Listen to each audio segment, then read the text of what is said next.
Welcome, fellow students of Peterson Academy. Today, we're going to have a dialogos between Todd and I. This will probably bleed into two parts, where today Todd's going to offer his proposal, and in a couple weeks, I'll offer kind of a counter proposal. Todd's going to set the stage for the discussion. The context for this is on John Vervaeke's Transjectivism, and a post Todd wrote on the Quad about some critiques he has on transjectivism. To kind of prepare for this dialogos, I have come studying the works of Ayn Rand from the Aristotelian framework, and Tom has studied the works of Augustine and Immanuel Kant. They often say in philosophy that the debates going through the centuries is just an ongoing battle between the Aristotelian school and the Platonic school. And so that should make today's discussion rather rich because we are coming from two different paradigms. So with that being said, we'll begin. Tom is the proposer, I'm the listener alongside Thomas, and Parker will be our scribe. All right, Mr. Tom, take it away. Okay, I'm just gonna jump right to it. So I have concerns with the transjective model, and I'm gonna outline three of them. So ultimately what Vervaeke wanted is to sort out the meaning crisis, and he kind of proposed that there's a lack of meaning.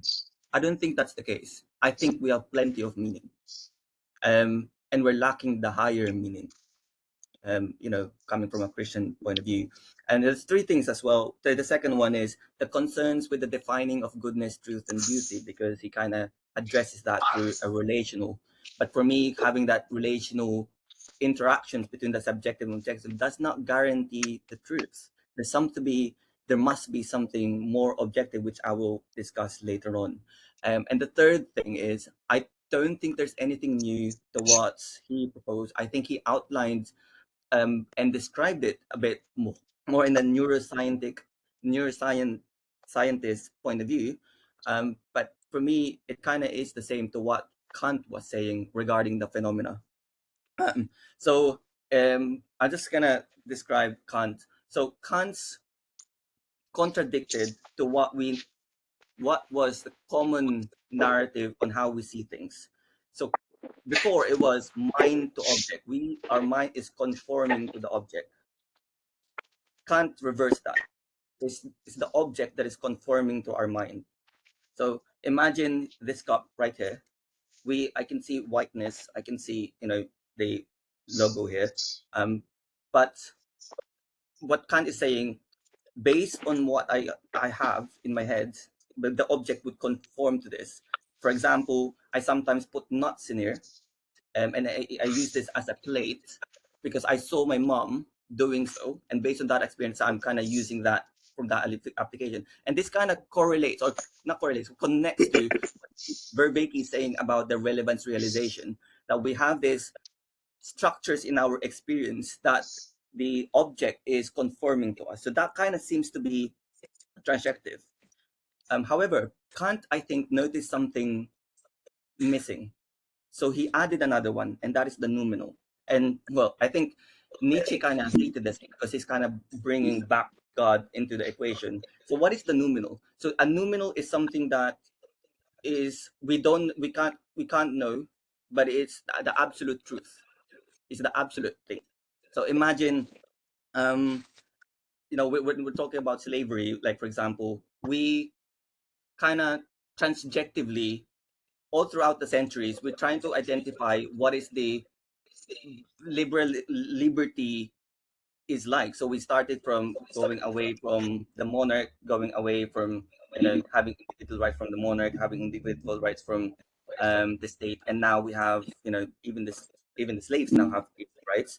That seems to be like transjective, like we're trying to get through the good thing, but it can also my criticism to that is it can also lead to a bad thing. So it's not the trial and error that gets to the goodness. The goodness is the freedom of slavery. So that's what I think that is missing with Vervaeke, is the noumenal. It's the thing in itself that is good. So I find that Vervaeke is kind of cherry picking without kind of removing God from the equation, kind of removing faith to the equation. So imagine me creating my own philosophy I'd say I have my philosophy involves empiricism, rationalism, pragmatism, and idealism.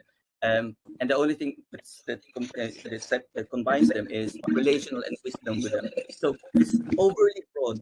It's overly um, it includes everything, and it's kind of difficult for us to kind of remove or kind of scrutinize the thing, to kind of investigate the thing. It's very not confusing, but it's also, yeah, it is confusing. It kind of creates this gray area because you kind of combined all ideas in one. Now I'm gonna now define objective, because Khaden has put it in our chat. He said that objective is an independent to consciousness. I think Rand would say that objective itself is rather intelligible. Not it is independent to consciousness, but the actual thing in itself is intelligible. Like a woman is intelligible. It's got a fallopian tube, it's got a uterus, independent to how I see a woman. Like a man, like if you go with relational thing, a man would think of marriage, or think of reproduction in order for them to perceive a woman. But that's not really the case. Sometimes the object itself is has got its properties that makes it a thing. So Ayn Rand would actually disagree with Vervaeke, because Vervaeke is saying that everything is relational, whereas Ayn Rand would say, no, it's the object itself that is intelligible. Now, I would like it to include Einstein here, because faith is what is missing to the relational thing with Vervaeke. So Einstein said that the incomprehensible thing about the universe is that it's comprehensible. The incomprehensible thing about the universe is comprehensible. What does he mean by that? He's saying that in order for me to do science, I have to know, I have to have faith that what I'm investigating on is intelligent, is the laws of nature. I know the patterns of the law of nature, and if I investigate it, I will expect it to be there. Um, so so this goes in line with Ayn Rand's objectivism. So it's not relational. I mean, it can be relational, but it's not always relational.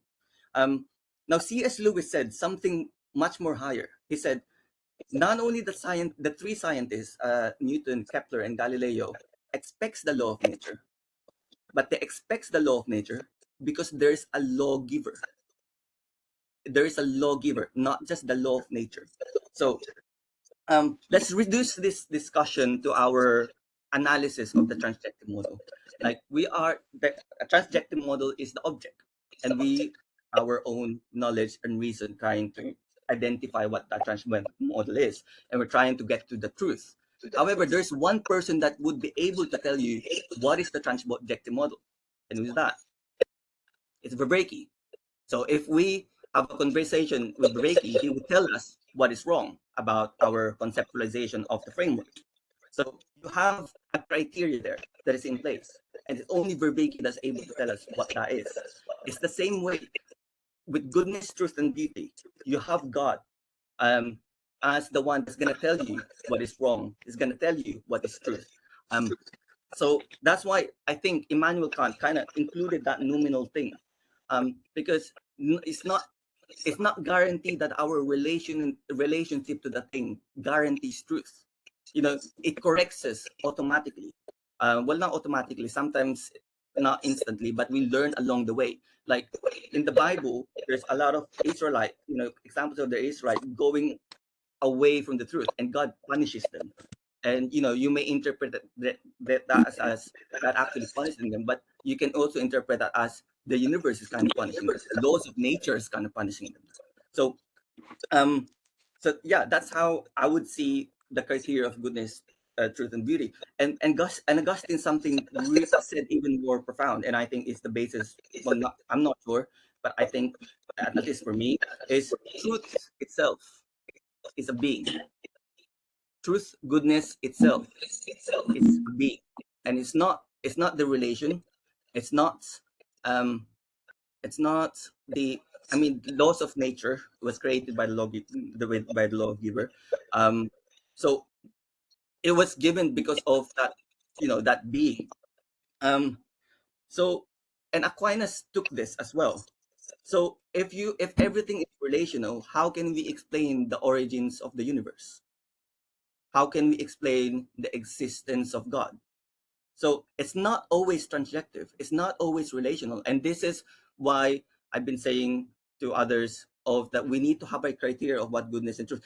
Now, you may argue that what is the criteria then? Like we don't know, but we're trying to know, along the way, and that is true. However, we have some witnesses, or in philosophy they would call them the foundational philosophers, because they kind of see, like for example, Christianity as an absolutism is another terminology in philosophy, as whatever the Bible says is true, it is true.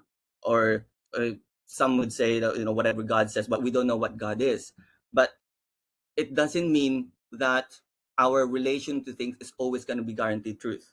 um, so I suppose it is trial and error, but also at the same time there is this one thing that's defining criteria for the truth.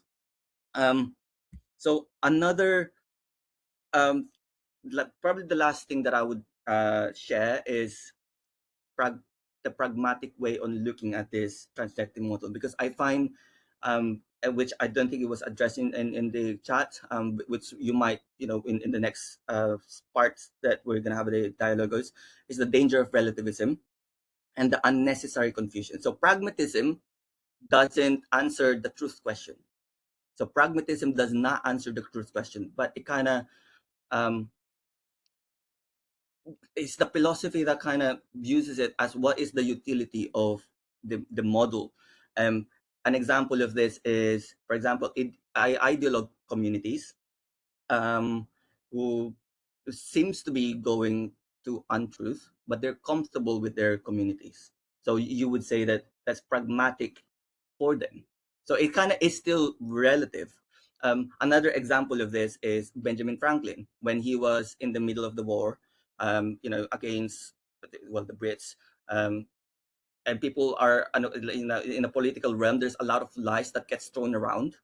So there are four parties involved. So there's the Whigs, which are in the monarch, and the Tories, which is the parliament. And the Americans is not, they're not unified as well. So you have the Patriots, which is obviously where George Washington is, and you have the Loyalists, which are the Americans that are loyal to the UK. So the way that Benjamin Franklin analyzed the matter is through how many soldiers that were killed, or how much budget does the UK government spends, UK monarch spends for each American soldier died, that is dead. Um, and he connected that with how much, the birth rate of America is then. So he's looking at things that are not truth, that are not directly answering the truth, but he's looking at the value of things. So he said there are, the UK government is paying £30,000 for each American soldiers, but the birth rate of America was 4 times larger to how many times they killed an American. So UK government is actually losing more money rather than gaining it. So therefore, he kind of used that as a justification to go with the Patriots.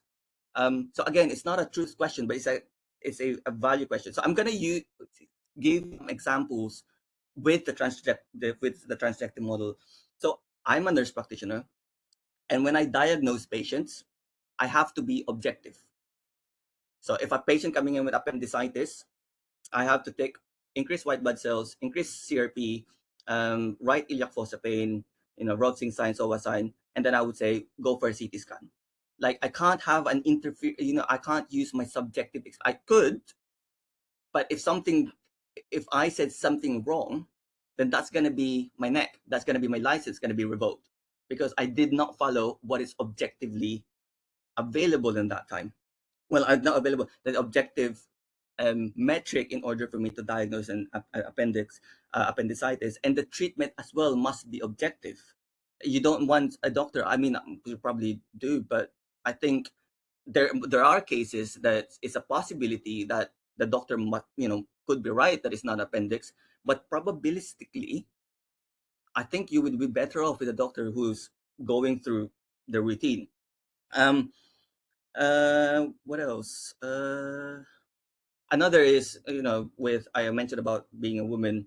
What is a woman? If a person sees themselves as a man, sorry, if a woman sees themselves as a man, does that automatically, you know, sees them for being a woman? And now we now have um, legalization of what constitutes a woman. Is now becomes a social construct rather than a biological definition. I now have to say a biological woman, not a trans woman.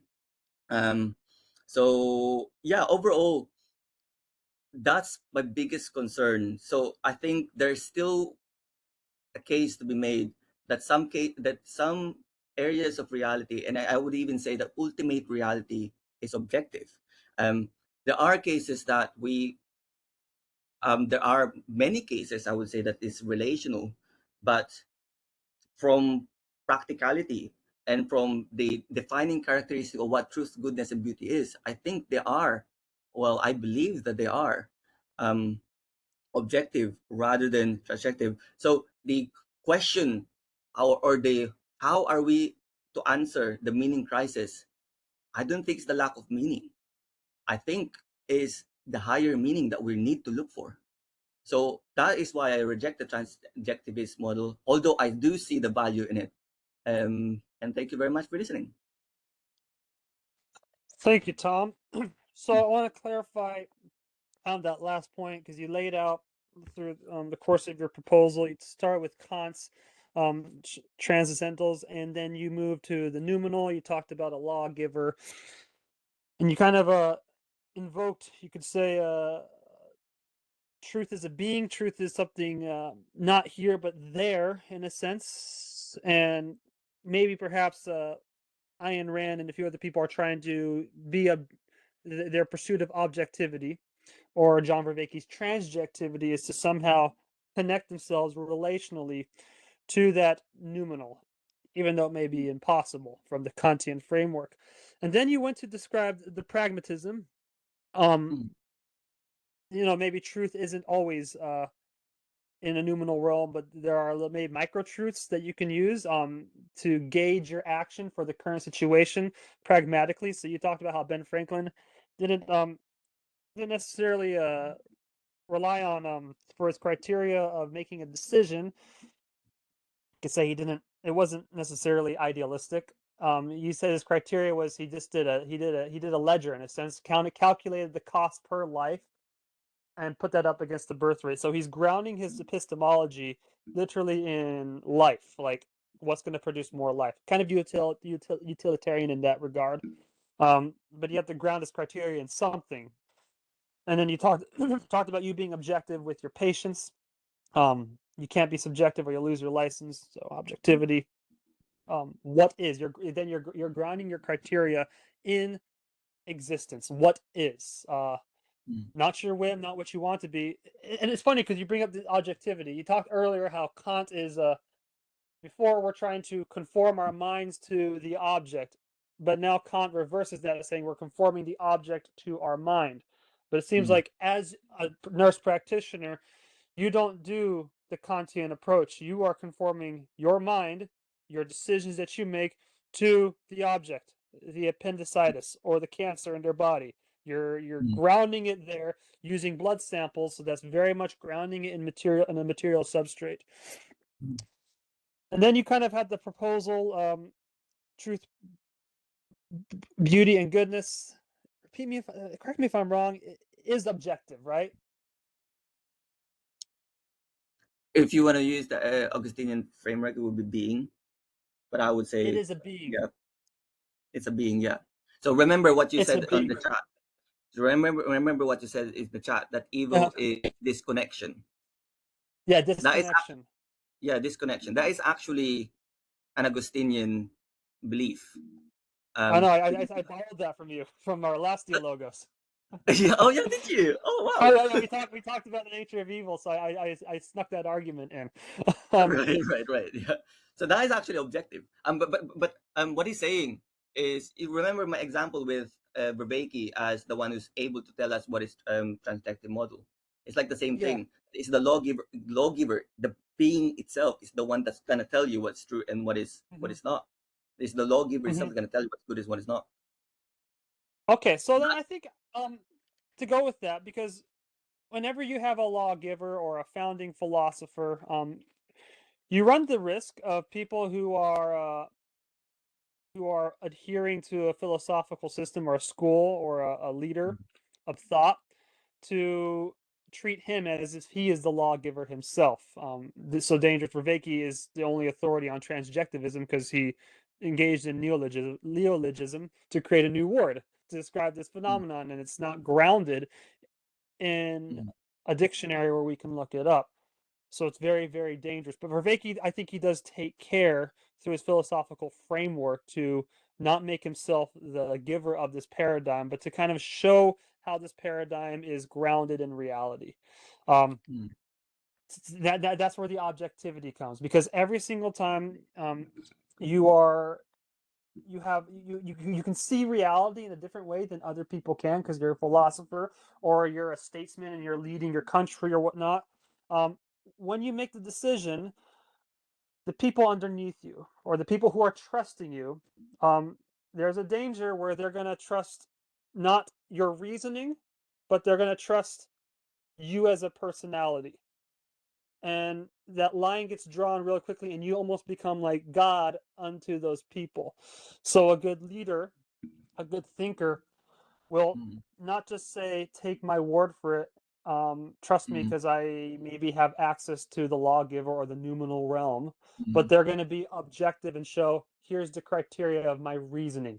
Your blood count is this and that, and based on this study, that means you have a kidney infection or appendicitis.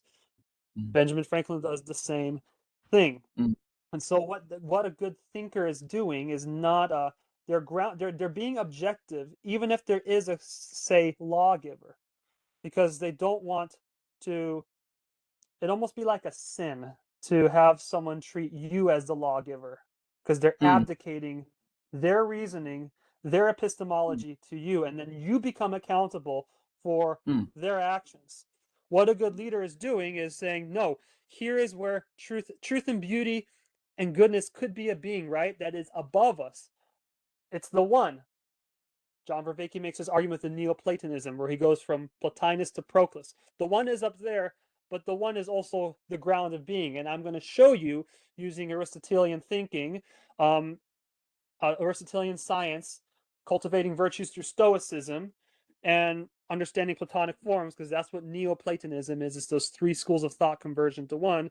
I'm going to ground truth, which is up here as a being, but I'm also going to show you how that truth, that oneness, interpenetrates every level of reality. And you can see truth in the ground of being, in objectivity. You can see for yourself. You don't have to trust me. And so, to kind of strengthen your proposal, yeah, truth is a being, but good truth, goodness, and beauty can also be objective, meaning it is both up there, but you can also see it down here. Yeah. It can be grounded. And So it almost has to be grounded to keep things stable. yeah. Yeah, okay. So Aquinas. Well, I'm not sure if it's Aquinas, but I'm sure it's Aristotelian. So Aristotelian kind of proposed with the virtue epistemology. A person needs to be conscientious in practicing those virtues, kind of embodying those virtues to themselves, in order for you to say that you kind of embody you kind of bringing into yourself what the lawgiver's traits are. Like for example, Jordan Peterson. Whatever Jordan Peterson say, we kind of do accept as a fact. So we can say that Jordan Peterson, let's say it's a being. Well, he is a being, but he embodied the truth of being with him. So what he says, we kind of see it as a truth thing. Vervaeke had an example with Spencer, his son, and how he imitates Vervaeke, and as he imitates him, he grows. He becomes more mature, becomes more rational. But it's not just relational that goes in there. There's also faith, because Spencer could have could have followed Andrew Tate, for example. So Mm-hmm. the results there would be different, right? So it's not the goodness itself, it's not the interaction that is good, right? It's Vervaeke, and it's not Andrew Tate. Mm-hmm. It's Jordan Peterson that is embodying truth.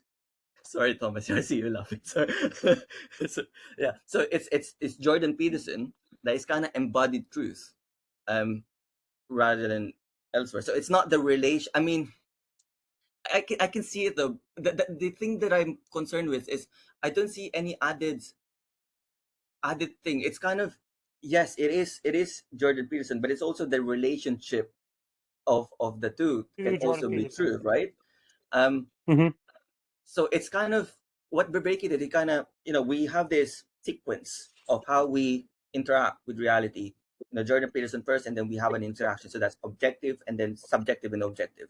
What Vervaeke did is kind of just, it's this, instead of this, it's like this. This is transjective. I Are you don't saying like okay? I Okay. said, I don't see anything new there. It's like he just described this. He just added this and just described it as one transjective. Okay. So if Do I'm you see what I'm hearing right, getting so at? transjectivity is describing the relationship you would have with someone who is higher than you, a form of trusting relationship.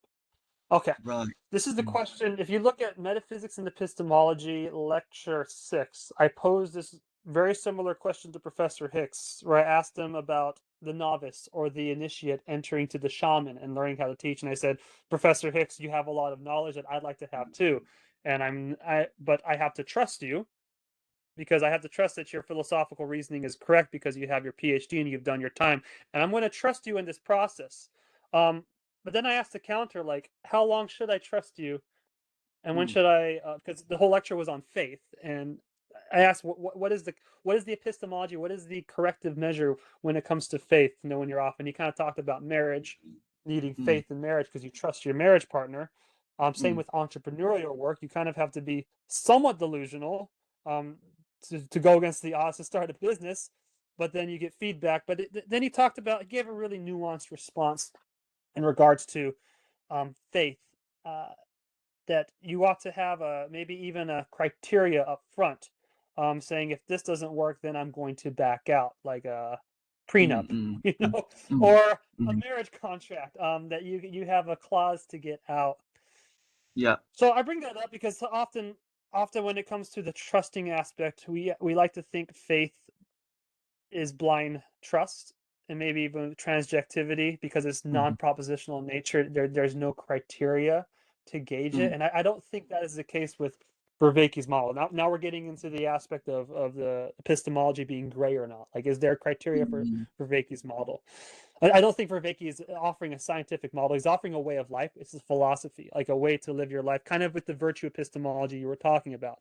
As you mm, mm, embody these principles from another being who you trust in, you embody mm, the virtue, then the fruits, by their fruits you shall know them, then they'll start to mm, manifest in your mm, life. So what's happening is through virtue, you are establishing a relationship with reality because you mm, are obeying nature in order to command her. Nature to be commanded must be obeyed, as mm, Francis Bacon has said.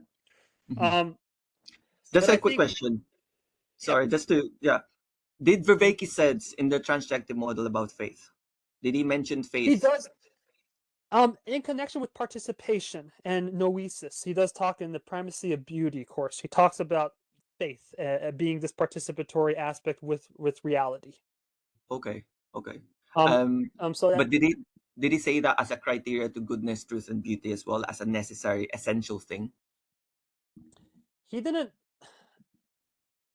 Again, he talked about this participation aspect. He didn't talk. He did. Vervaeke could probably do a little more work to define the criteria of when you're delusional, which he kind Mm, of uses. His epistemology for that is engage in mindfulness practices and have a balancing of mm, mindfulness practices to make sure you're not deluded in your thinking, and mm, to mm. engage in philosophical dialogue, dialogos, Yeah, like what we're yeah, doing right now, yeah. to get Right. because from his model, it's not like a strict law book that you can just use as a criteria to say you're wrong. It is a Mm, dynamic mm, mm, feedback. You're constantly mm, getting mm, feedback with existence, back and forth, right. toing and froing. Mm, You're acting and then observing your actions and then reorientating. Very similar Right, to Peterson's right, with massive meaning and reframing reframing yourself cognitively when anomaly shows up in your path. right, right, right. Yeah. Okay. I mean, if that's the case, then yeah, I mean, it is. I mean, I did, first of all, I didn't know that. I mean, I kind of Yeah. knew, but I kind Well, of missed it it's from it based on wasn't track. it's not explicit in his arguments, but it's implicit there in the paradigm. Fine. It's Okay. covering a Right. huge Right. swath. Yeah. Yeah. Okay. Okay. Interesting. Okay. Yeah. Well, I guess then to counter, like, okay, well, I'll say one more thing and then I'll pitch something back at you. You said that model's already there. Like he's just describing the normal transjectivity is kind of describing the typical religious or even on the micro level a trusting relationship you'd have with a god or a business leader or your spouse, right? Is participation. That's what it is. I think Vervaeke would agree with that. I do think there is a criteria. It's kind of the way I described it. I guess the way I describe this epistemology, virtue epistemology, is like faith, hope, and charity. To quote Paul here, you have faith first, you act, and then as you are acting, so you take a seed and you sow it into the ground. That is your initial investment of faith, because you could eat the seed and live for another day, or you can plant the seed, sacrifice in the moment, so you can live. You can actually survive in the fall, so you don't die. So that's the initial act of faith. Hope is when the seed starts to sprout. You can see the seed sprouting, but that doesn't mean your work is done yet. You're getting feedback from existence that you are obeying her laws properly. And now you're getting a little bit of it's not a return on your investment yet because you can't eat the sprout that's coming up, but you are seeing feedback. That's hope. So hope, when you have that hope after you gave the initial investment of faith, you have the hope, and now that kind of moves your perceptions, gives you feedback. It's like a sign. Don't seek after signs, but when the signs come and use the biblical corpus, don't follow after signs, but just use the sign as a kind of a flag, a flagship. Like you're on the right track. Keep with it. And then as you continue to cultivate the soil, water, nutrients, give that seed, that little shoot nourishment, because now you have hope. You have an expectation. That's what hope is an expectation. Just like when you initially start in a marriage, you would hope that you would get something in return pretty quickly from getting married, and it's not the first several years aren't awful. You have a little bit of a hope. You're in your honeymoon making sweet love for the first 3 years of marriage because you're newlyweds. It's going to get harder when you have kids, but you have that hope built up so you can go through the dry seasons, the hard parts of the summer when there's not rain, but you have hope because you saw the initial investment. You keep up with it. You stay committed because you had the hope. Then it turns into charity or knowledge, where now you can partake in the love. You can now partake. It has become something, and now you got the full return on your investment. That to me is virtue epistemology. It's establishing a reciprocal relationship, as Vervaeke has said, a reciprocal opening with existence itself. Right. But that does require the transjective act of faith and hope. Right. Okay. Okay. It's yeah. So So yeah. So my question would now be, so you have a more broader understanding of the transjective model. I've spoken to a few people. I've spoken to uh, June, one of the PA students, and we had this um, uh, re- uh, back and forth reply in the quad, and we also had a dialogue. Well, not a dialogue, so like a virtual. She was a little spicy with you, Tom. I was reading that thread. Yeah, no, She didn't really like what you said.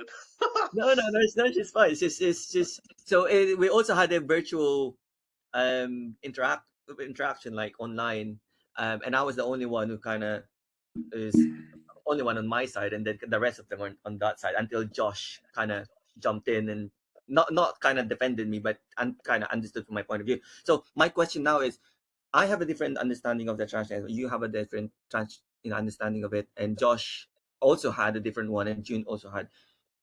That's Do the you not danger with see? neologisms. Yes.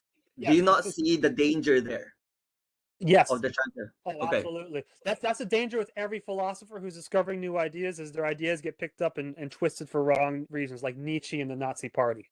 Yeah. I don't think Yeah. it's a intentional twist. I mean, No. there are some that does. I mean, there are some that does. But I think with this case, I think it's the consequence of having subjective and objective combined. Because subjective would be including relativism. Like, would you Mhm. not, just the definition itself, like, do you not see how it would just inevitably have that consequence if you have that definition? Well, I think, yeah, because I think when you when you present a paradigm that's not clear in its epistemology, you're gonna project your own subjective whims, your own ideals, what you want to see, onto that framework. Um, Mm-hmm. and you're conforming your mind, or no, you're conforming the framework, the object, Mm. to what's Yeah. already in your mind. Um, Mm. that's the Kant. danger with John Vervaeke. Very, very. So we're going back to Kant again. When you should be conforming your mind to the paradigm. But the thing Mm. is, to work with that, there is some truth in the subjective thrust, because I Yeah. think part of, when it comes to virtue epistemology, you have to conform and you conform yourself to the higher good by disciplining yourself, by cultivating Mhm. virtue. So there's Yeah. this mind conforming to the higher being. Mhm. But at the same time, you have to know how to, and there's some truth in this mechanism. You have to take the higher principle and somehow integrate it into your daily walk. So that's Mm. where Mm. subjectivity is useful, because you have the tacit knowledge, to quote Polanyi, that Vervaeke does. You Mm. know how this principle can be reconciled, be integrated into your daily walk. And so you're going to Mm. have to use your subjective knowledge to take that goodness and ground it into your day-to-day existence. Mm. Mm. But that It's mechanism, that psychological mechanism, gets inverse real quickly, where instead you are just putting your own subjective particular experience onto the highest good, as opposed to it going the other way around, the good yeah. taking root into your life. That is so interesting that you mentioned that, because Yeah. William James have mentioned that in Pragmatism in his book. What So did he say? rationalism is a top-down understanding of things, so, or rather top-down approach, whereas Mm-hmm. empiricism is a bottom-up. So the risk of a Mm-hmm. top-down approach is you become more dogmatic. That's why a lot of religious people are dogmatic. No, you don't do this because this is against the Bible. This is against the scriptures. Again, it's top-down. Whereas Top down. yeah, empiricism bottom up. I perceive things. Like, for example, I don't know what's a great example. Like, I see men would have. This is a really bad example, but this is the thing that I can think of. You see a lot of men have a natural attraction with other men. You see that, you perceive that, and it seems natural for them. So they kind of built this, from the bottom up. The morality is kind of Mm-hmm. from the bottom up. So yeah, I think you need to have both. So the consequence now is, and it's not the only consequence, like William Jim mentioned, like a few, the consequence or the danger rather of empiricism is to become a skeptic. And this is Mm-hmm. why David Hume, the great empiricist, is also a skeptic, right? So Mm-hmm. yeah, I agree. You need both, and this is why, that's Kant's goal. I think intention in life was, there's like two divided big ideas, rationalism and empiricism, and he combined them. So I mean, I'm not sure if that was his goal, but from what I'm understanding, that kind of was his kind of intention. So Yeah. yeah, yeah. Mr. I Sorry, think Thomas. Thomas wants to speak. Can you unmute yourself, Thomas? Yeah, I've been sort of talking to myself out loud and laughing, so I don't want to. I don't. Yeah, because you guys, I have a blast. So whenever you do something that makes me laugh, I don't want to be unmuted, so I mute. Okay. But yeah, um, I I want to kind of respond to the both of you in a few different areas. But since I'm a secondary listener, I don't want to take, because you guys are having a really great dialogue right now. Mm. I'm in my fashion, as you know, I always go back to the ancient Near East, which is sort of what Parker was alluding to earlier.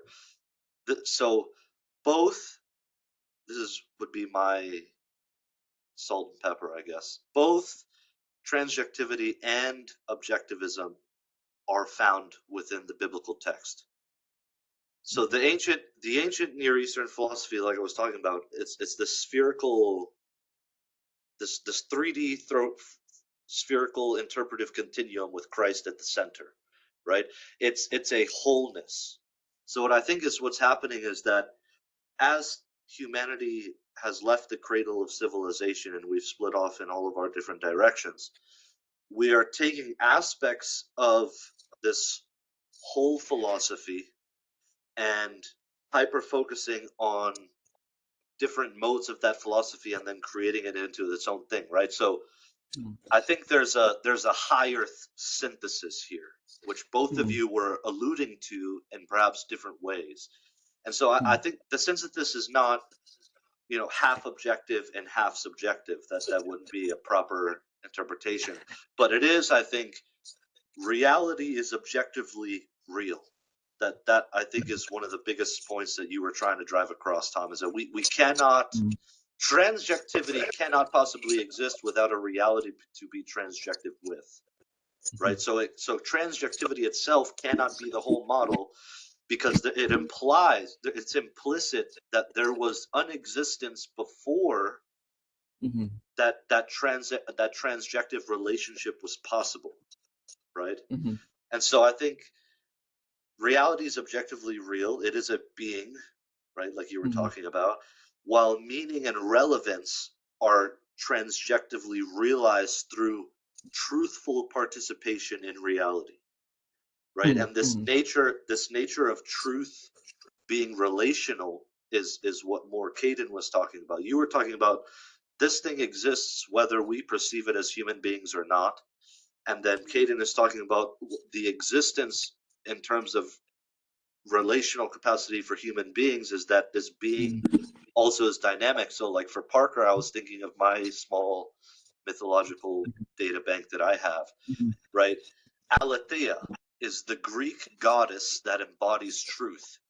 She was the being, but she created Prometheus, which Prometheus is the titan that stole fire from the gods and gave it to human beings. Right? Oh, I like that. So Aletheia herself existed as truth, independent of the human being's realization. But truth itself cannot help but relate to human beings. So the whole point is that Aletheia, as the goddess of truth, wanted to interact with human beings. There was this deep desire, which is why she created Prometheus the Titan and said, I'm going to give human beings the gift of fire. But as a being herself, as truth herself, she required no interaction with humanity at all. There was no metaphysical or quantum mechanical law in place stating that truth required itself to interact with human beings, right? But the nature of truth, the nature of the being, reality, is that it desires to interact with humanity, right? And does truth desire to be known? I think that's what the case is, that truth desires to be known. That's why she created Prometheus, and against the other gods' wishes, right, in the Greek mythology, which is this whole story is written by Aesop. You guys, and so against the wishes of the other gods, truth herself desired to be known by humanity, right? Which is why she created the Titan Prometheus to give us fire.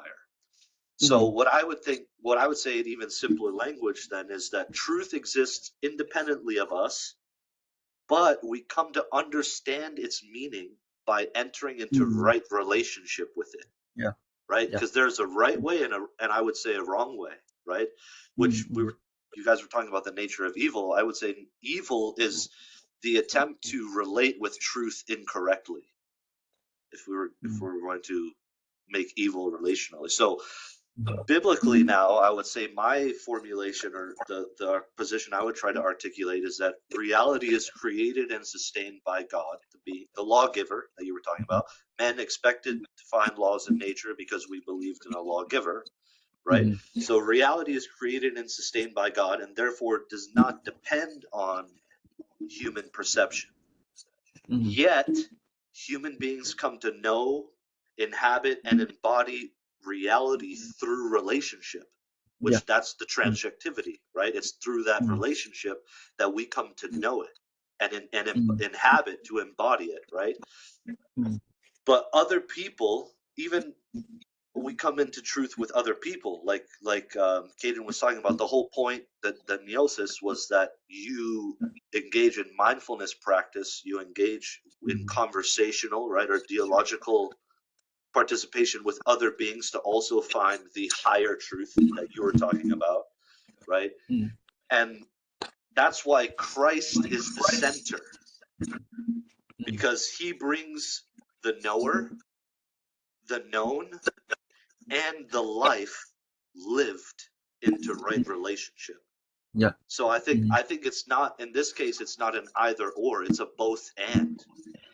So its truth is objective in its source, transjective in its encounter, and embodied in its fruit.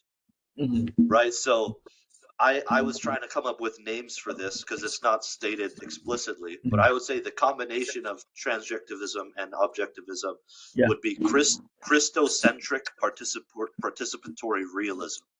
Yeah. So Can I try and rephrase what that lengthy word you did? Yes. Could it just be incarnation theology? Well, it could be incarnation theology, but yeah, I mean that's much simpler. I like covenantal realism a little bit more. I think covenantal realism, because it's because you know me, I like to operationalize, right? It's operational definition. It's the recognition that God's reality is objectively true, but humans know and inhabit that truth through faithful relationship and embodied response. So I think we see the separation of objectivism and transjectivity, because Vervaeke is neither explicitly trying to acknowledge what the higher power is, right? Like he's not a professed Christian, right? So he's acknowledging that there is this higher thing, but he's not trying to specify it, right? And then objectivity, we all know, as brilliant and beautiful as Ayn Rand is, denies God's existence in full, right? So we see this top-down, bottom-up thing happening that you were talking about, right?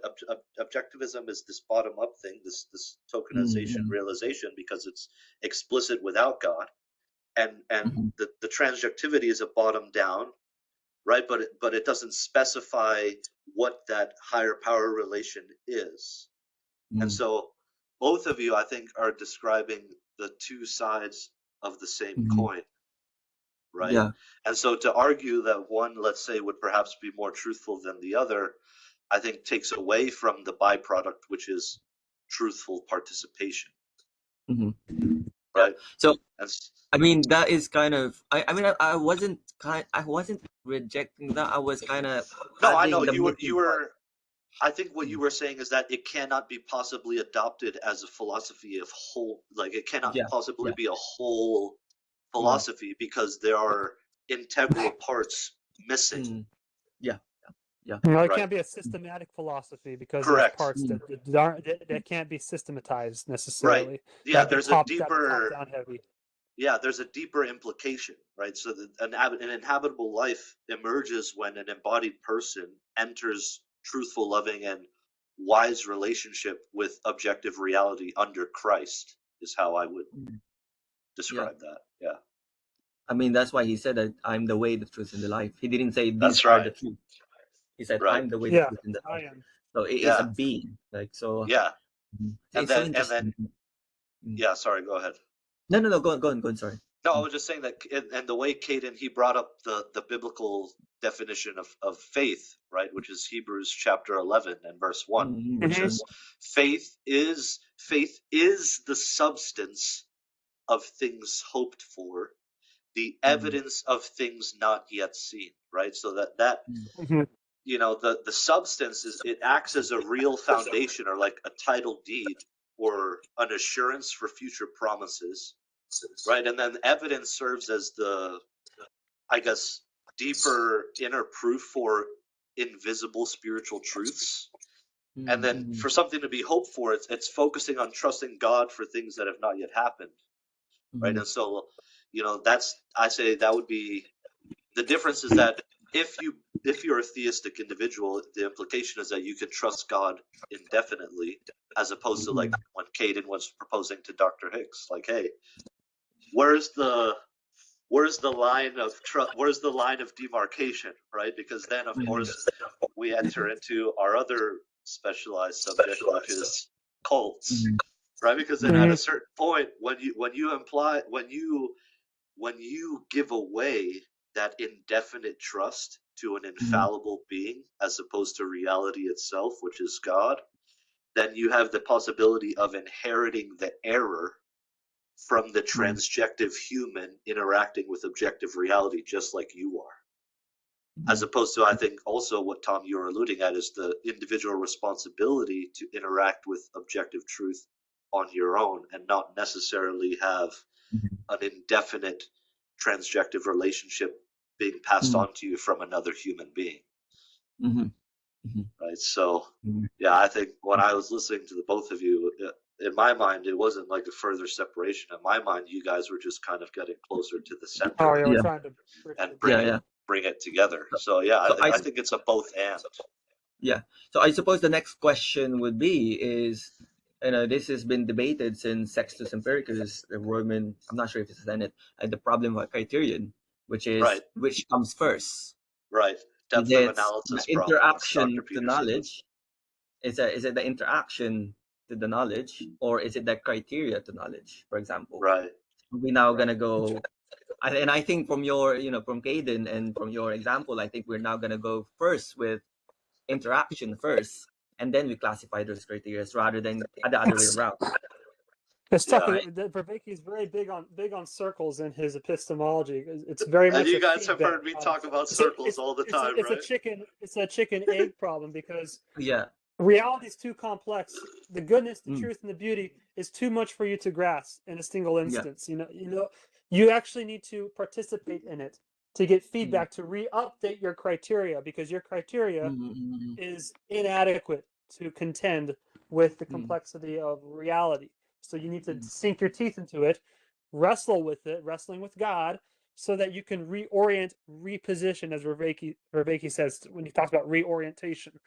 That's that would be, so to answer the question, it's not a criteria first or a engagement first. It really is a chicken egg thing. You have to do both. You have to be aware while you're walking through. It's a way you have to go through. It's a walk. It's embodied. It's very much an embodied epistemology. So I think the reason why Vervaeke does the mindfulness practices in his framework is to kind of cultivate that embodied knowledge, because too often we think of these criterias in our head, and it's this very top-down rule set that we think is going to guide reality. The thing is, that's not the way reality presents itself. So the example would be like the people who are skeptics, who say, oh, you look at this optical illusion. Is it a crow or a cat?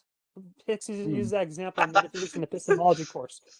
Well, then Hicks says, well, it looks like it could be both, but in reality, you would walk around the cat to gauge what you would get more data. You would actually move your body through space and time to gauge what it is. So the criteria to know reality isn't just a single snapshot outside of time and space where you just get a picture and you see that. To actually know, you have to move around, move your body, because you're an embodied perceptual being. You have to move in time and space. And sometimes even your own eyes isn't not enough to actually gauge the truth of something. You need the perspective of others, dialogue. Or you want to know the distance between Earth and the sun. How do you do that? You can't perceive that, but you can measure a foot, and using your power of reasonable faculties, you can conceptualize distance and expand your consciousness through mathematics to grasp a reality that is beyond the concrete perceptions. That requires engagement. Yeah. So very much to know something is to engage with it. Okay. Yeah, and I think that's eventually, because I'm studying Kant a little bit too, Tom. So for me, it's not it's a divine appointment that you brought that up. But but I think that's exactly why he landed on transcendental idealism as Yeah. as his, because he was wrestling, because Europe's previous philosophies were, as you were saying, right, the rationalism and the empiricism. There was this, and it was like that for centuries. Yeah. And then Kant came along, and he's like, guys, you're both right, but I think we're missing the big picture here. There has to be a synthesis of some sort, Yeah. right? And what's amazing about that is now, because neuroscience is so new, it's the youngest science, right? So now we understand in neuroscience, right, that even Aristotle's statement was correct, and that we don't experience anything in a vacuum, like nothing, right? Everything is based off of perception, past relationships, surroundings, right? And so, but the presupposition is that there must be a reality for us to experience first, regardless of whether we experience it in a vacuum or not, right? And so I think that is why it was sort of a reversal of Copernican philosophy when Kant came around, which is why he was so prolific and so I don't want to say confrontational, but certainly controversial, because he was that single flower in a bed of thorns that emerged. And I So, think Tom, yeah. Sorry, Khaden. let's hear your thought. What do you think of all of that, Tom? I mean, I understood the transjectivity a bit more, especially with the added faith, and the model that we need to look up for, because that is something that I did not hear or did not see in the lectures, and did the conversations with the students. I did not, have those, and I didn't know them from those interactions. So I would say it's much more clearer, although it's kind of again missing the noumenal part.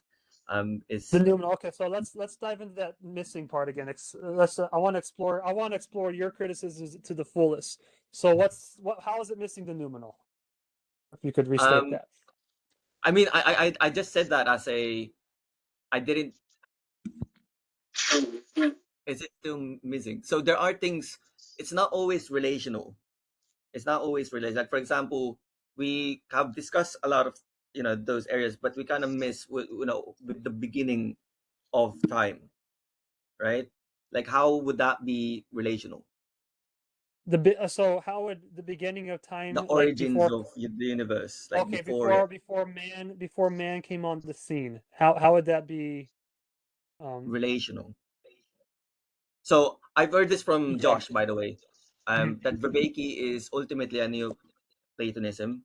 He's So a if there are Neoplatonist. so if there are two planets, it's also the relationship of those two planets, right? But still, that doesn't explain the origin, because if you have an origin, then there must be a necessary being, not a contingent being, as Aquinas would say. So there must be someone that will exist first, and that's not relational. Maybe it is, but I can't see a picture. It's just one person, right? So Yeah. We'd be moving from epistemology to metaphysics. We want to understand how the nature of existence came into being. So Because as far it's as we're more of concerned, yeah, go ahead. it's more on the rebuttal of everything is relational. I'm making a case that is not everything is relational. Okay. Right? So from the grounds of consciousness, because okay, noumenal realm. So I'm gonna thread this through. I will give hold on. Ayn Rand makes a good argument against Kant's noumenal reality, noumenal realm. The phenomenal world, said Kant, is not real. Reality as perceived by man's mind is a distortion. A distorting mechanism is man's conceptual faculty. Man's basic concepts, such as time, space, existence, are not derived from experience or reality.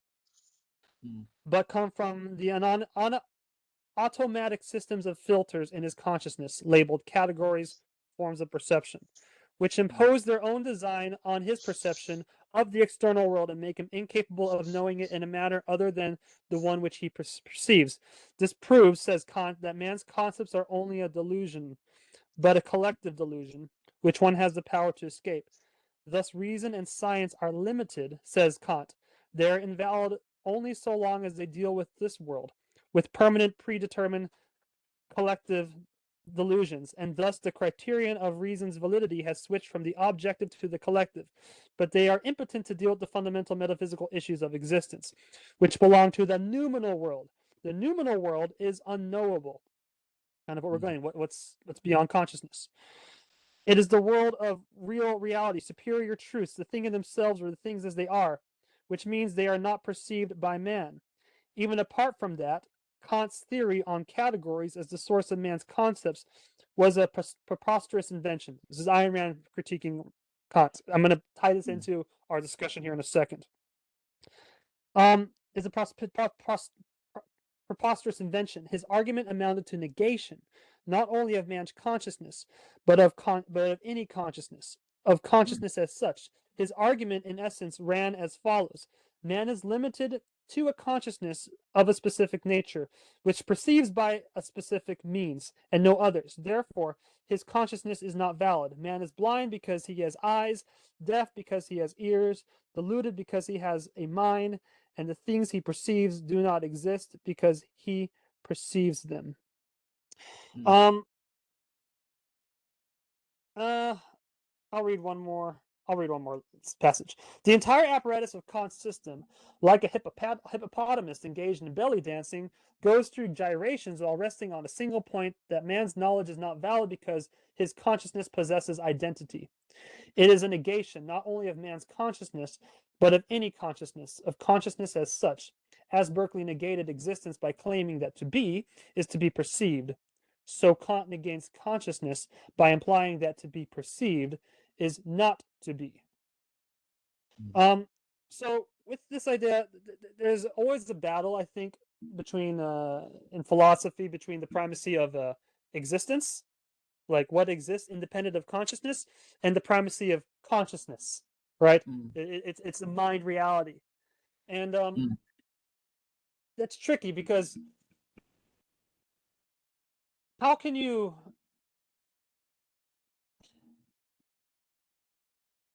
God we exist, God exists perhaps outside of us, but it requires, as Thomas was noting earlier, truth wants to be known. Aletheia creates Prometheus, to be known. Truth, maybe this is another proposal or premise in itself. Does truth want to be known? Is truth knowledge of things as they are, as they were, and as they are to come? Knowledge. But for something to be known requires a knower. And so it's not just the primacy of disembodied truth. There is also a primacy of consciousness that has to be brought into the picture, and trying to negate consciousness, to step outside of consciousness to do your thinking, you're going into very dangerous terrain. Can I just add one more there? Yeah, let's add one more. Yeah. So I don't want to. Please read, to those who's watching it, please read the references because I don't want to mislead you. Yeah. But Aquinas says that goodness is self-diffusive. It spreads. And if you have an omnibenevolent God, that is natural or inevitable, yes, it's inevitable to have creation. Omnibenevolent, ultimate goodness is diffusive, so it would just inevitably just create. So we're just kind of focusing on truth in itself. We're kind of missing the goodness part. That's why goodness is what allows truth to be known. Is that what you're saying when you make the diffusion argument?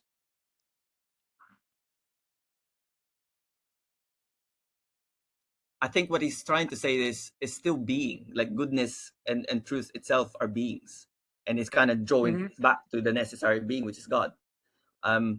So it's not just, I mean, I suppose I'm kind of conflating, I mean those things can overlap, but maybe we have to scrutinize first your proposal rather than me introducing that. I'm not sure if that kind of muddied the water a little bit. Now I gotta think about that. No, I'm at a aporia here. Yeah. Let's Thomas let's is, shuffle. yeah. Thomas Let's. might be Are able you? to You help want? to start. Because I also want Sorry. to talk about the nature of evil with you today as well, if that's okay. Oh yeah, we can go there. Well, let's talk about, because I think we're kind of hitting an aporia here when it comes to consciousness and where does consciousness play into this idea of transjectivism. But I think you brought up some good arguments of evil. Could you and maybe we'll tie that back into there. And Parker's taking good notes as a scribe so he can track the proposal. Tom, what were you saying about evil earlier in your initial proposal? Well, it kind of directed to what you posted in the chat, that evil is kind of like a disconnection to reality, Yeah. or as a theologian would say, the absence of God. So if Mhm. God is ultimate being and ultimate truth, then the opposite of that would be absence of truth and absence of goodness. So I mean, this is more in the portrayal of hell. So I think I mentioned this before, like suffering. No, not suffering. Hell is portrayed as eternal punishment and eternal flames.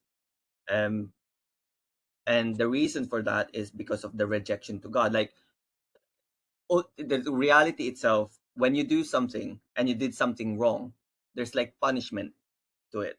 There's kind of a way to correct you. It's like the lawgiver is correcting you, and if you You're disobey getting that, feedback. yeah, you're getting feedback from, yeah, that's a better framing. So you're getting feedback from it, and if you refuse that feedback, you're gonna get more punishment. So that's why hell is portrayed as eternal punishment, because you're refusing that feedback. You're refusing to be corrected, and that's why they portrayed as they're full of flames, full of punishments, and they're still smiling. The devils are still smiling. So, again, it's very allegorical, as most theologians are. But I would say it is the absence of God. It is the absence of truth and the absence of goodness. Okay. Bring that up. The absence of God. And maybe this is going to bridge into how God is Or rejection of God, maybe. rejection of God, absence of God, and maybe I want to throw this in. Is God inextricably integrate with consciousness itself? There's a line about sinning against the Holy Ghost, right? And if you sin against the Holy Ghost, it's bad mojo. You can't be forgiven for that. And Blasphemy of the why Holy Spirit, the unforgivable sin. blasphemy Yeah. is unforgivable? Thank you, Thomas. And why is that so? Because it's baked into how man comes to know anything. Man knows existence through his consciousness. And if he turns off his consciousness or blasphemies against the Holy Ghost, you don't get correction from anything. You're not obeying nature. You're just denying nature. So nature is going to literally kill you. To go back to Bacon's dictum, if you deny God or try and do things outside of the framework of God or existence, then you cut yourself off from that feedback, that reciprocal feedback. And the way that reciprocal feedback, the way, like I said earlier, I'm saying again, the way a person knows existence, whether you attribute God to existence or just a material substrate of how things naturally mechanistically play out, is via man's consciousness volition. Aristotle's ensoulment. Man is a rational being, and to survive, to thrive in this existence, you have to use your consciousness. Now, Ayn Rand, in her book, actually Leonard Peikoff's commentary on Ayn Rand, Objectivist, a Philosophy of Ayn Rand, talks about ways that we sin, like in regards to our consciousness. We are out of focus is the first argument she makes, that we don't focus, we don't sustain thinking long enough because we are too out of focus with distraction. or I think you could say inattentiveness, as Hebrews says in respects to apostasy. You are inattentive. Lack of mental exertion, so you don't sustain your thinking long enough. But then she also uses another argument on evasion, and I'm going to attribute this to sinning against the Holy Ghost. She says, evasion, in Ayn Rand's word, is the act of blanking out, the willful suspension of one's consciousness, the refusal to think, not blindness, but the refusal to see, not ignorance, but the refusal to know. It is an act of unfocusing your mind and inducing an inner fog to escape the responsibility of judgment on the unstated premise that things will not exist if only you refuse to identify it, and A will not be A so long as you do not pronounce their verdict. It is. So to sin is to shut off your consciousness, to sever your connection with the Holy Spirit, which is consciousness. And then you get no more feedback, so then you find yourself precipitously in hell, reciprocally narrowed into outer darkness, Tartarus, Sheol. So what do you make of so that evil is that's why I said in my counter proposal to you is you can't really have a transjective participation in evil, because evil by definition is non-existence. It's a contradiction of A is A. It is not grounded in truth. It's non sequitur. So you cannot participate in that which does not exist. And you negate your participation with truth, with objective reality, with God, by by what was the word I used? Defaulting or appeasing, not appeasing. By evading your consciousness. So I think. Wait, are you finished now with? Yeah, that's it. Yeah. I think there are two ways on looking at this. One is actual interaction participation, which I think would still be evident with people, for example, secular was refusing, the word of God. I mean, at the moment, they are actively, short term, they were actively participating until to get to the point that they're no longer able to participate because they're not like far away from the truth. So you still have that, movement, like a sequence of events heading there rather than not actively participating at all. So I think you can look at it two ways. Would you necessarily agree with that? So looking at it two ways. So are you saying that you can still actively participate in a non-good, something that's bad, and it'll still follow a sequence of events, and you are still using your consciousness in respects to that? I would say so. Okay, so I would counter with that then. So consciousness, and this is where I will butt heads with the pragmatists. You can have a pragmatic truth that only serves a narrow end. It serves the next day, the next year. For man to truly be man, and to exercise his rational faculties properly, he has to learn how to extend his vision, extend his cognition beyond the concrete bounds. He has to be able to conceptualize and sustain his thinking long enough to think about what life will be like after this winter, next season. That's why you plant the seeds. You have faith because you can conceptualize an existence, a reality, a life beyond just the next season. Think about, you expand your time horizon to 10 years, 20 years, 50 years, 1,000 years. That would be the rational thing to do. The most rational thing to do. And if you don't sustain your consciousness long enough, rigorously enough to do that, you are narrowing yourself. And so what happens, why that's evil, is you can still be rational and follow a sequence of events that's not in line with the highest good, because the highest good is that thing that is umbrellas or encompasses a much broader time horizon than what's going to satisfy you just for the next week. And so there can be an out of alignment of goods. There can be a good a lowercase t truth that serves your relativistic whims for the next week, and you can act in rational causal sequence towards that good, but it's not truly rational because it's not participating in the highest truth. Yeah. So that would be my rebuttal against that critique. Yeah, but yeah, but I think it would still be the case of, and I agree with the pragmatism. By the way, that's one of the criticism of pragmatism. It's just can be, again, like I mentioned it earlier, it can lead to relativism. Like, what is your value? Yeah. Right. Whatever is the zeitgeist of the era.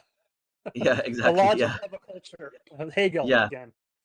So is it Hegel? So Hegel, yeah, well, it's his antithesis and polylogism. Every culture has That's their so own interesting. logic, I so need to they have their understand own Hegel. truth. Yeah. Hegel, sorry, yeah, John Dewey picked that up from. Remember at the time, in the late 1800s, if you wanted to go to elite school, you go to Germany. So, and who was in Right. charge of the German school? The Wait, John Hegelian Dewey, thought. So, the neuroscientist? not John Dewey, Dewey and what's his name? William James. They're in progressivism. Hicks argues that progressivism is an offshoot of Hegelian German thinking because it finds root in America. Okay, but anyways, go back to what were you saying? Yeah. So yeah, I kind of forgotten what you kind of illustrated there. But it's your still critiques on pragmatism, and the narrow bound, concrete bound. No, I think we're still going with the evil bit, like. Oh yeah, we're talking about. Okay, go back to evil. Yeah. Sorry, what's the main points that you said about evil as non-consciousness? Sorry, the last thing that you said, I missed it. Evil is a negation or a failure to expand your consciousness, or you might even say if you're going to use the biblical corpus, Adam. I'll use another example to this. Adam was given the gift of naming. He's supposed to name and classify, so he has that identification. That's what Ayn Rand argues is consciousness is to identify. Yeah. Existence is identity, and consciousness is identification. So Adam has that gift, and then he's also commanded to multiply, subdue, and replenish the earth. So he has stewardship. So to fulfill the accountable role of Adam is to take responsibility for the human family, creation, and that extends to the highest time horizon. To sin against that is to not extend your consciousness to encompass that responsibility. That would be the sin, and that would be evil. And so evil is the negation of consciousness that denies existence, denies your stewardship. Okay, I would agree with that. Yeah. But I'm criticizing on the participation, because there would still be participation involved, like in terms of like the reduced form of interaction with an like a subjective to an objective interaction still. But over the long run, you would see some like, for example, let's illustrate it because it's much more concrete. Yes, let's concretize this. Yeah, promiscuity, for example, right? So it's against the word, and we are, to order things. What I see with promiscuity is you are engaged with a short-term gratification, bodily pleasure, and that you see that as a good. But what happens is you are engaging in this cycle of addiction, and over the long period of time, you've wasted a lot of those time. Sorry, can't think of another word. We wasted a lot of time, and the materials that you have, you didn't expand it again. From Aquinas, like goodness is like diffusive.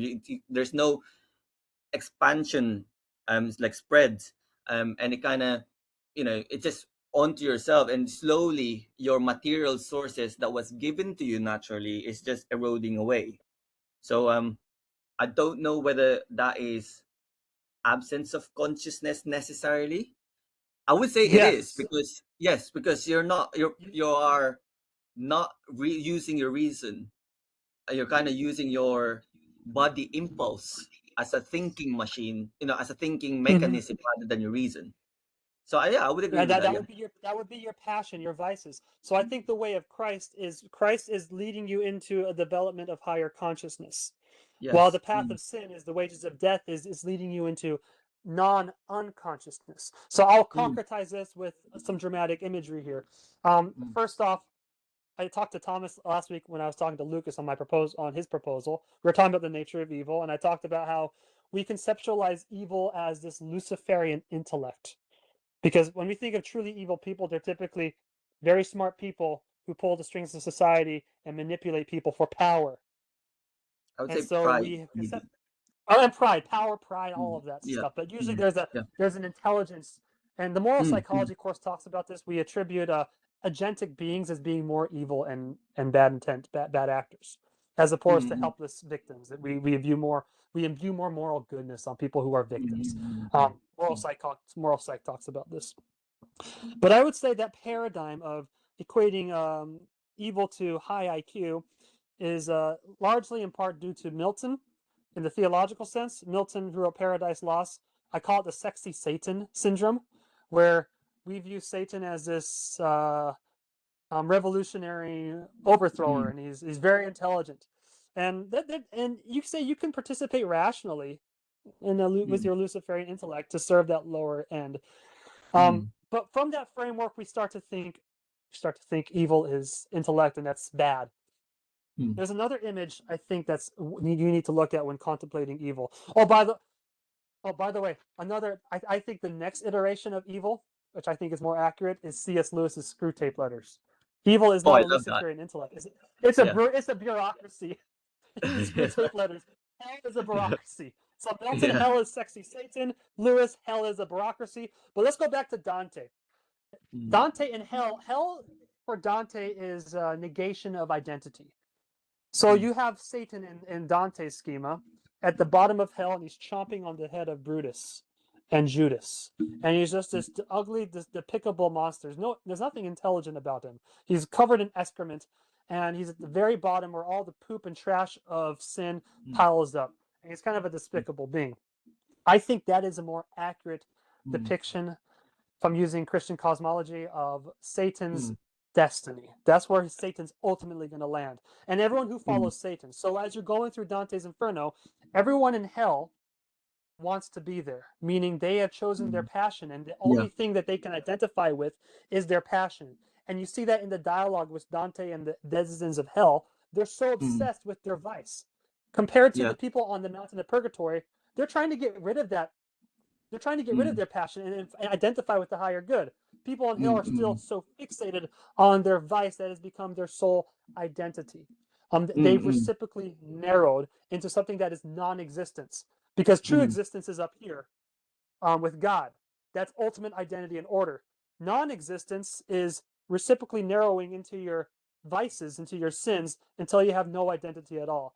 One more example to illustrate this is I use Jonathan Pageau's framework, his cosmology, where the higher up you go in the cosmology towards the heavens and stars, the more ordered things become. So the stars that are above the moon, those are perfect order because they follow the same cosmic pattern, the same celestial rotation. Things on Earth, underneath the moon, those are not celestial but terrestrial, meaning they follow the order of the Earth. But they are not in perfect order. They still have an order.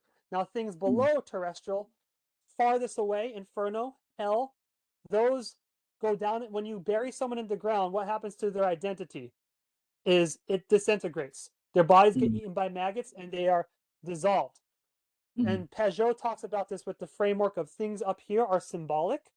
Symbolos means to throw together, versus things in hell are diabolos, meaning the opposite of symbolism is diabolos, to throw apart. So the deeper you go down, the more disintegrated your identity goes. So one more image. Davy Jones's locker in Pirates of the Caribbean. The people, have you seen that series with Jack Sparrow? Okay, so Will Turner's dad, remember, he sells his soul and whatnot to Davy Jones. People who are part of Davy Jones, they start losing their identity. They get fixated on something of the past. And then, ultimately their end is they sort of lose their identity into the ship.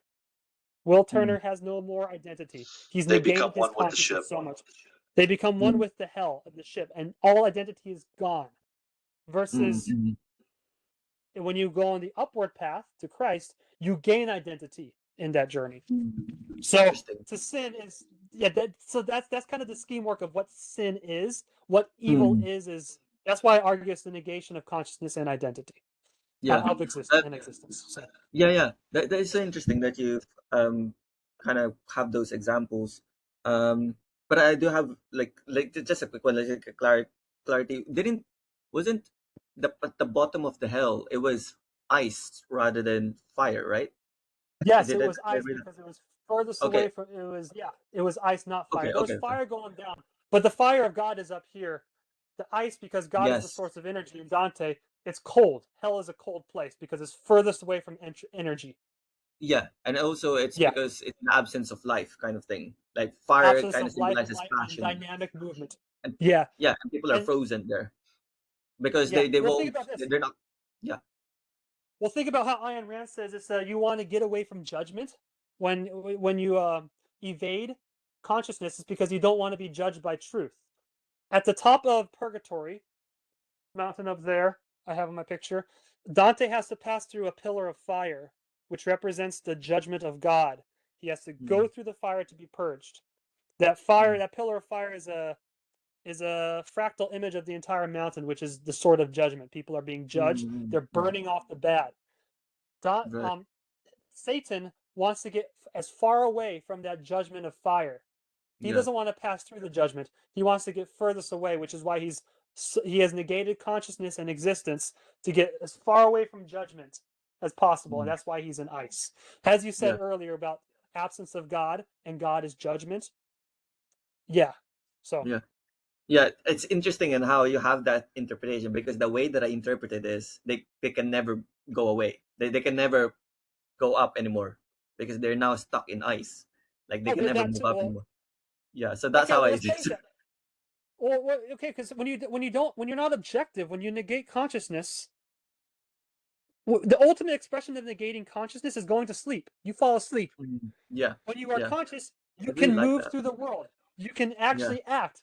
When you're unconscious, there is no movement. You're literally damned, stuck in ice. Mm, mm, mm. It's so interesting how we're transjectively analyzing and then we're just getting these goods, right? So yeah, Yeah. I really yeah, right. Like, You've yeah, read Dante, right? yeah, yeah. I mean, yeah. Okay, I Um, love Dante. He's my favorite poet. yeah, I did have a struggle reading it because there's a lot of Roman names that I do not Oh, know of, it's like hard. senators, and Yeah. it's very hard. Like you need to know the background of it. Just another thing, just I want to add that I mean I ultimately agree to what you're saying, but I do want to end up because in creation story it's the same thing. God Okay. separates, separates, has separated the waters, separated light and day. It's the same pattern that we see is ordering things, and he commanded us to order things, and which my initial rebuttal to transjective now, but now I understand all of this is if you have if we are instructed to order things and you have this gray area, I think that would be kind of contradicting to what we are told to identify things because we my identification would be different from yours and would be different for Thomas and different to Parker. So I mean that was like way that's why I created that gray area points that I mentioned Hmm. in the quads. But now I kind of understood it more. But yeah. Yeah. Well, I Mm, think the gray area gets resolved because I think, to use the biblical corpus, God doesn't want Adam to be a mindless robot just executing orders. Like I said, mm. God wants Adam to cultivate his I like volitional that. consciousness. Wants him Yeah. to have stewardship. This Mm, is to mm, orthodoxy. They have theosis to become like God Himself, and that mm, requires a huge primacy and emphasis on consciousness, not a negation, mm, but you got to cultivate your consciousness because God doesn't want mindless robots. He wants to communicate with someone face to face, mm. intimately. And to have an intimate relationship with another consciousness requires that they're not an object, but a consciousness in themselves. And very few Yeah. people in the biblical corpus get to that place. Moses being one, Christ on the Mount of Transfiguration. When they have that relationship, they actually start to emanate the light of Christ. Their face glows because they're Yeah. on that same footing with God. So Yeah. okay, I like our everyone's listeners are changing the just background. having some actions. Yeah. But then this Yeah. kind of sorry. I know we're kind of running on the time. Um, it would be the case that not everything would be transjective if you're gonna base it on reason as well, because part of categorizing things is not just from observation. Like for example, um, grouping an animal, like for example, dogs, for me is rationalism. It's not necessarily transjective. Like for example, if I see a German Shepherd, empirical Mhm. perception, and then I see a Labrador, and then I see a Beagle, those perceptions goes to my mind as memories, and the memories I categorize them into one thing: dogs. So rationalism Mhm. itself, like subjective, not subjective, but it's reason itself. Again, you can look at it different analysis. For me, it's like objective and then rationalism. But for Vervaeke, it's kind of this rather than this. Do you understand what I mean? Like it's there's nothing new with it's that. Yeah, I would say but do you understand what I mean though? Like there's nothing new. Like he just kind of combined the two, whereas I kind of just separated it. We I understood think the dog, I think Labrador, he. and then we kind of categorized them as So now we're getting into the nature of how do we categorize things? Where does that come from? Is that what you're asking? Like, what yes. No, I'm, presupposes I'm kind of object? making I'm kind of making a case that it's not. I mean, transjective could be empiricism and rationalism together. As we Mm-hmm. kind of just combine them rather than having a new idea on like a new added framework that we can work on. So it's just instead of this, it's this. So for me, it's not Yeah, really adding something to the picture. I would counter that. It's not just a synthesis. What transjectivism is, and which is what I think objectivism by Ayn Rand is, it's not a synthesis. It's finding the bedrock that what presupposes both of those schools of thought. Mm. And I think let's stop there, Tom. I think next time I'll pivot on that, and I'm going to address that question directly and create a proposal pivoting off Yeah, of that. So yeah, probably a good yeah. place to stop. Um, thank you. This was fun. So much to be said. So much to Yeah. be said. I had so Oh. much fun. I All right. really Let's hear enjoy us. that. I've learned a lot, This was so thank fun. you so much. This was Do fun. you have to leave right at 12, Khaden, or when you stop the recording, can I just talk to you and Tom a Yeah, we little can bit? stop the recording. And we'll Okay. we'll talk a little bit, and then we'll do another follow-up dialogos on this. And yeah, how about I'll let you be the yeah. We'll have a fun time with that. So let's hear the Parker's proposal. Not Parker's scribe report. Yeah. So the first let me get my notes. Article got in brain because I've tried to imitate Chris and do like a narrative, and I realize that doesn't really work too well for me. I like doing more a roadmap. Go okay. Go anyway. So initial proposal. One kind of talking about um frustration with Vervaeke lumping everything into transjectivism. Um, and the first part of the dialogue was the frustration with the Vervaeke not emphasizing the higher meaning that we identify as God or as Christ, or the noumenal, right? He and and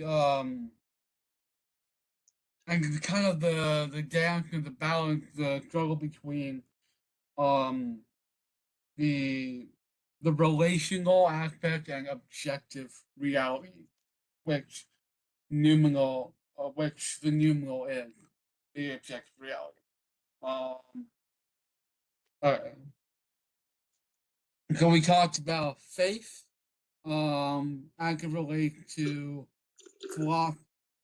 philosophy and how um Khaden talked about his faith, hope, and charity model, and taking feedback from the universe, how everyone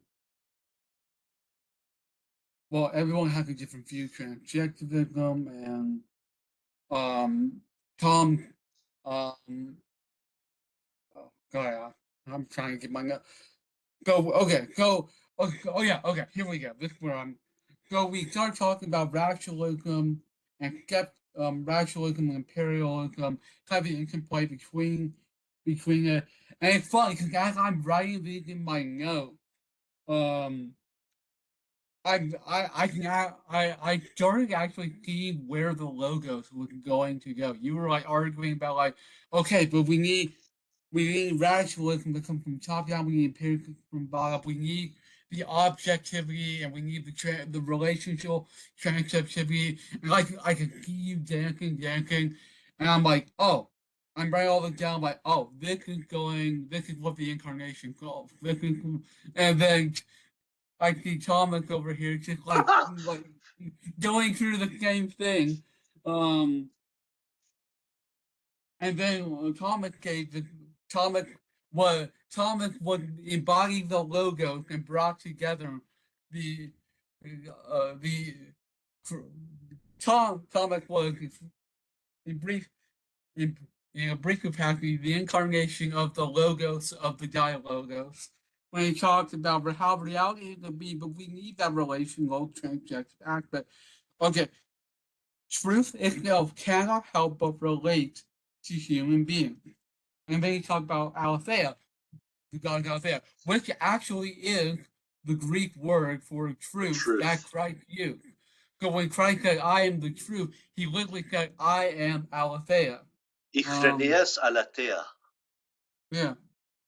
So truth is directly known. Evil is the attempt to relate to truth incorrectly, which is the incarnation is not an even or, it is a both and.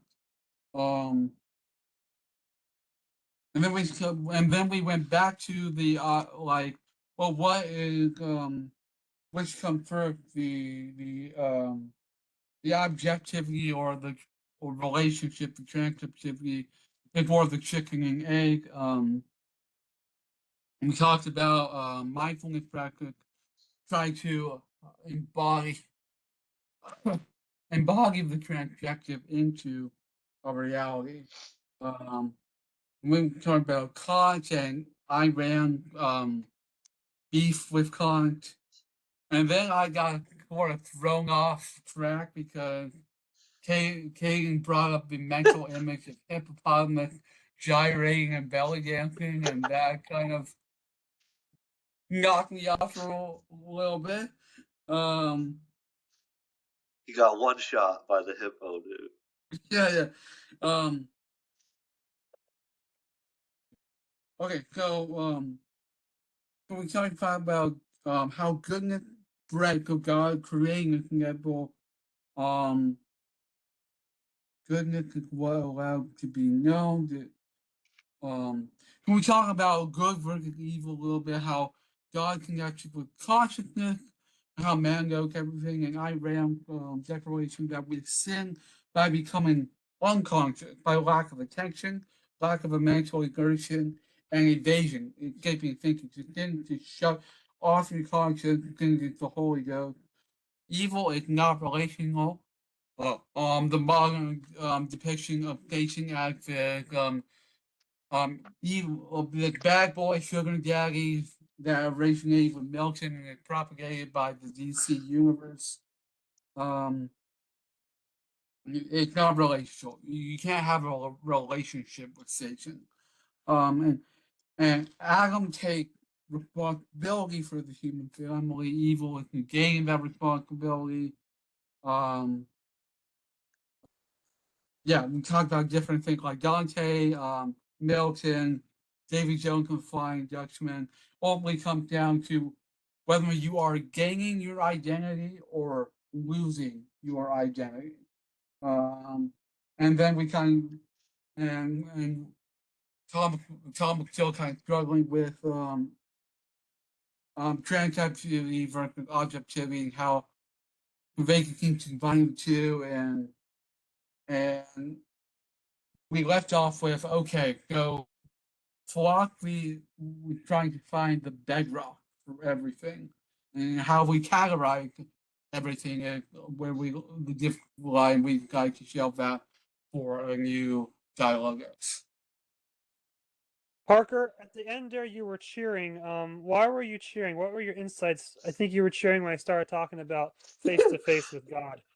Oh, face to face. Oh, yeah, Shining. glowing. Yeah. I was thinking about Margaret The Barker. Undying Lands. Yeah, Margaret Barker and oh gosh, I didn't even make that connection. Okay, cool. Yeah, okay. Yeah, you know, I'm intrigued. Yeah, but I'm thinking about the model of reality that Margaret Barker and David Butler espoused, where their model of reality is the Solomon Temple, and specifically that when you go into the Holy of Holies and you eat the tree of life, which is Jesus Christ. Yeah. The great high priest. Margaret Barker talks about First Temple Judaism, and how Christ fulfills it. So, good book. Great high priest. So basically when We're swimming in my waters, gentlemen. Yeah. You'll like my proposal on Wednesday. But yeah, basically when in the symbolic reality, when someone goes into the presence of God, they draw back the veil in Solomon's temple, and the initiates are blinded by the light coming through the veil. And so those who the Damascus Road experience with Paul. Yeah, exactly. We're getting deep now. Yeah. Tolkien had the same model of reality where the elves who looked upon the light of the two trees in Valinor were different than those who had not. In fact, in Peter Jackson's interpretation, the lesser spirits, Peter Jackson's interpretation, they actually had the irises, the pupils of Galadriel reflect starlight, reflecting the light of the tree. So good, yeah, because that's what I'm hearing. It's like they really resonating with me. I'm like, yeah, dude. So, bro, we'll have a good We'll have a good dialogos on Wednesday. So yeah. So sorry. Can you repeat again regarding Solomon's Temple? Because I probably have missed that. But are you like, So okay, you can go ahead. Margaret Barker, she's a scholar Baptist, actually, and she goes deep into the temple roots of the Christian Methodist. Roots of the Christian liturgy, and she goes deep into Solomon's first temple period and talks about how really dives into their worldview, and which is a nice counter, because a lot of our biblical understanding, back to John Vervaeke, is more propositional. She focuses on the non-propositional ritual aspects of the Day of Atonement and Passover and all of that good stuff, and what Ember Alert. That whole worldview. So good Margaret Barker. That's kind of where he's going with Solomon's Temple. Yeah. So which is why the first thing that happened after Christ's death in 1252, which in Matthew is that the veil of the temple was torn. Because through the life, death, and resurrection of Christ, we now have the capacity to be in truthful contact with reality. Yep. The entering into the Holy of Holies. Okay. So that's a good place to stop. We'll leave that for next time. And I'm going to end the recording before we go into the deep theological weeds of First Temple Judaism. Oh my God. All right. Thank you for listening, everyone.